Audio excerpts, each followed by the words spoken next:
Un mégalomane enfermé dans le mensonge. Un manipulateur dont le passage à l'acte semblait irréversible. Voilà les conclusions d'une expertise psychologique de Nordal Lelandais menée l'an passé. Un rapport que nous nous sommes procurés. C'est un document de 73 pages réalisé par un psychologue qui se base sur 5 entretiens avec Nordal Lelandais réalisés avant et après ses aveux. Elle dresse en fait plusieurs traits de personnalité de Nordal Lelandais. Lorsqu'il rencontre l'ancien militaire, le psychologue remarque chez lui une volonté de prendre l'ascendant sur son interlocuteur.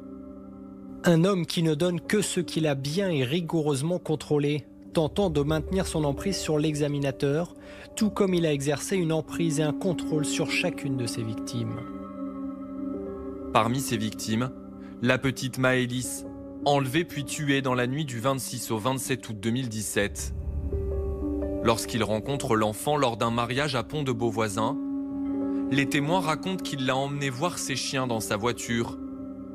Selon l'expert, Nordal Lelandais, passionné par ces animaux, s'identifie à eux.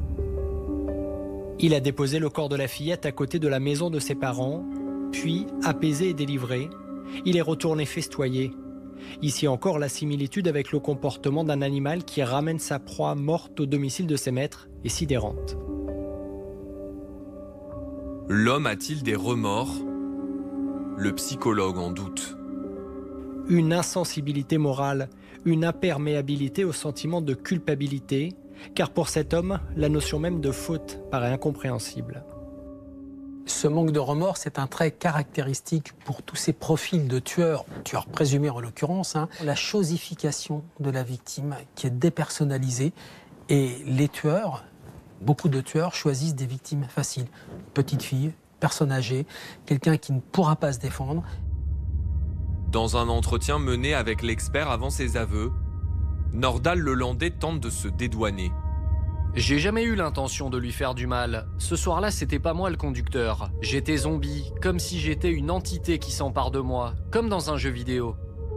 Donc ça, c'est l'expertise psychologique. Il y a aussi une expertise psychiatrique qui a été menée. Et elle conclut que Nordal Lelandais n'était pas délirant au moment des faits et qu'il est donc pénalement responsable. L'avocat de Nordal Lelandais a tenté de faire annuler l'expertise psychologique du dossier.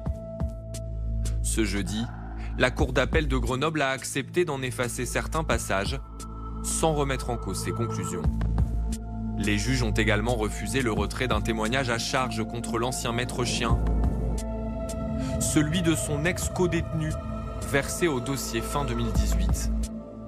Auprès de ce voisin de cellule, Nordal Lelandais aurait confié avoir violé Maëlys avant de la tuer, ce qu'il nie catégoriquement. Au vu d'autres éléments du dossier, les parents de la petite fille estiment que cette thèse ne peut pas être exclue. Je rappelle que Nordal Lelandais n'est pas aujourd'hui poursuivi pour des faits de viol, pas plus que de faits d'assassinat. Et c'est la raison pour laquelle j'ai déposé officiellement une demande d'acte au juge d'instruction de Grenoble afin qu'ils étudient ces qualifications pénales et qu'ils envisagent des mises en examen de Nordal Lelandais au titre de ces deux infractions. Cette demande de requalification des faits doit être examinée d'ici le 17 novembre. Si elle aboutit, la donne sera très différente pour la défense. L'enjeu, c'est derrière peut-être la perpétuité réelle. Si vous voulez, Nordal Lelandais, là aujourd'hui, il est mis en examen pour Maëlys, pour enlèvement et meurtre. Il aura peut-être une possibilité de sortie à terme, une fois qu'il sera jugé. Mais s'il était jugé pour viol et pour assassinat, là, il encourrait la peine de réclusion à perpétuité incompressible. C'est extrêmement rare. Il y a 4 ou 5 détenus qui y ont été condamnés en France, comme Michel Fourniret. Âgé aujourd'hui de 36 ans, Nordal Lelandais est également mis en examen pour l'assassinat du caporal Arthur Noyer et pour des agressions sexuelles sur plusieurs petites filles de son entourage. Concernant l'affaire Maëlys, un procès pourrait avoir lieu d'ici la fin de l'année prochaine.